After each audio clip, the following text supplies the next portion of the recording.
नमस्कार मंडळी, स्वागत आहे आपलं संगीता सोमी किचन मध्ये. बऱ्याच प्रकारचे तुम्ही भाताच्या रेसिपी बघितल्या असेल, परंतु ही रेसिपी आहे ती खूप वेगळी आहे. तर नक्की हा व्हिडिओ आहे तो शेवटपर्यंत बघा. अप्रतिम अशी रेसिपी आहे आणि चवीला अतिशय भन्नाट अशी लागते. आता रेसिपीसाठी इथं आपण 1 कप तांदूळ घेतलेला आहे. हा बिर्याणी राईस घ्यायचा आहे. कोणत्याही कंपनीचा असेल तरी चालू शकतो. इथं 1 कप घेतलेला आहे, स्वच्छ करून घेतला आणि 2-3 पाण्यातून स्वच्छ आपण धुवून घेणार आहे. हा तांदूळ आहे तो हलक्या हाताने धुवून घ्यायचा आहे, म्हणजे त्याचे तुकडे पडणार नाहीत. इथं मी 2-3 पाण्यातून धुवून घेतला आणि थोडं पाणी टाकून भिजत ठेवलेलं आहे. आता इथं मीडियम आकाराचा एक कांदा घेतलेला आहे, एकदम बारीक असा चिरून घ्यायचा आहे लांबट आकारामध्ये.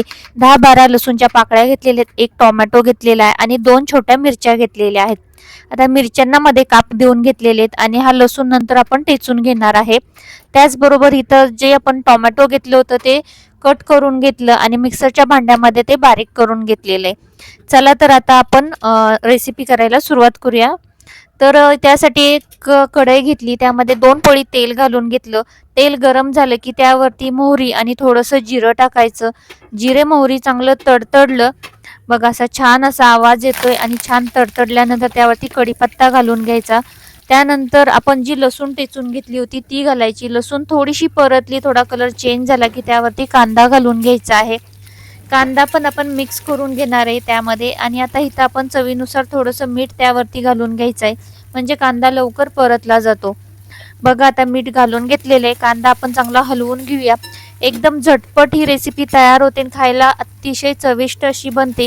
अशी रेसिपी तुम्ही कधीही केली नसाल तर नक्की या पद्धतीची करून बघा, तुम्हाला सर्वांना खूप आवडेल. त्यानंतर मी एक थोडासा टोमॅटो कट करून घेतला होता तो घालून घेतला आणि जी आपण प्युरी करून घेतली होती तीही याच्यामध्ये घालून घेतलेली आहे. आता प्युरी घातल्यानंतर कमीत कमी हा जो मसाला आहे ना तो तेल सुटेपर्यंत चांगला परतून घ्यायचा, म्हणजे जो टोमॅटोचा आंबटपणा असतो तो आपल्या रेसिपीला किंवा जो आपण राईस करणार आहे त्याला राहणार नाहीये.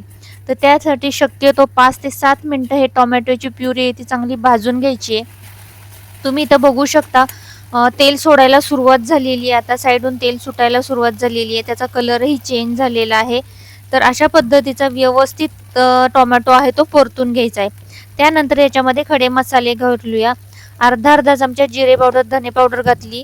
त्यानंतर बिर्याणी मसाला आहे तो अर्धा चमचा घातली. हळद एकदम थोडीशी घालून घ्यायची आणि हे मिक्स करून घ्यायचं आहे. परत मसाले पण आपण 1 ते 2 मिनिटं चांगले तेलामध्ये परतून घेणार आहे. बघा आता आपण हे मिक्स करून घेऊया आणि बरोबर साईडून चांगलं त्याला तेल सुटायला सुरुवात होते. बघा इथे साईडून तेल सुटतंय तर तुम्हाला दिसतंय, म्हणून मी चांगलं परतून घेतलेलं आहे. त्यानंतर याच्यामध्ये जी काश्मीरी लाल तिखट असती ती 1 छोटा चमचा घालून घेतलेली. तुम्हाला तिखट किती पाहिजे म्हणा. काश्मीरी तिखट म्हणजे लाल मिरची असते ती तिखट नसते, परंतु ती थोडीशी तिखट आणि कलरसाठी आपण त्याचा वापर करतो.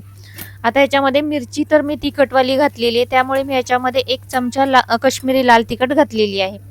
आता आपण हे मसाले घातल्यानंतर चांगले पुन्हा परतून घेतलेले आहेत 2-3 मिनिटं. साईडून तेल सोडायला सुरुवात झालेली आहे, इथं बघू शकता. आता आपण याच्यामध्ये जो तांदूळ धुवून ठेवला होता किंवा पाण्यामध्ये आपण ठेवला होता तर तो याच्यावरती घालून घ्यायचा आहे. बघा आता पुन्हा एकदा मी हलवून घेते आणि यावरती तो तांदूळ घालून घेते. इथं थोडासा व्हिडिओ स्किप झालेला आहे टाकताना तांदूळ. तर बघा आता हे तांदूळ घातल्यानंतर चांगला मसाल्यामध्ये मिक्स करून घ्यायचा. लगेच याच्यामध्ये पाणी घालायचं नाहीये, साईडला पाणी गरम करत ठेवलेलं आहे.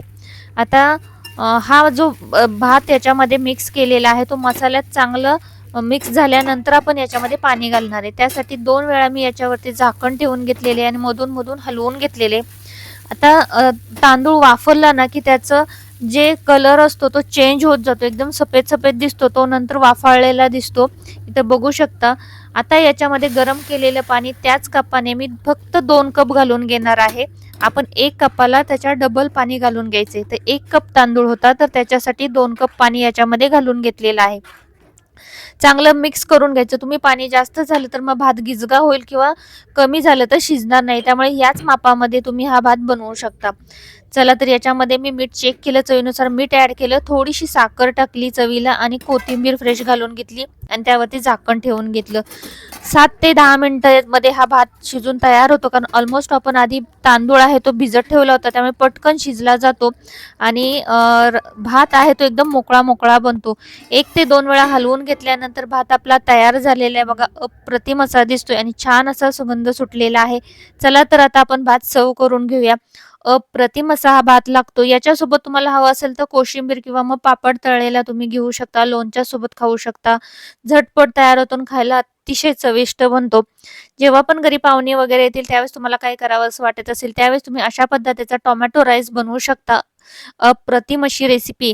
सर्व्ह करून झाल्यानंतर त्यावरती मी थोडंसं तूप सोडलेलं आहे वरून आणि थोडी कोथिंबीर घालून घेतलेली आणि त्यानंतर सर्व्ह केलेलं आहे. चला तर मग मंडळी, इथपर्यंत रेसिपी बघत असाल, रेसिपी आवडली असेल तर चॅनलला लाईक, शेअर आणि सबस्क्राईब करायला विसरू नका. बेल आयकॉन प्रेस करा.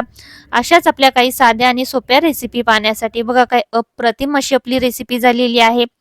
याचबरोबर आपल्या बाकीच्याही काही रेसिपी मी संगीता सोमी किचनवरती अपलोड केलेल्या आहेत, त्याही तुम्ही पाहू शकता. धन्यवाद.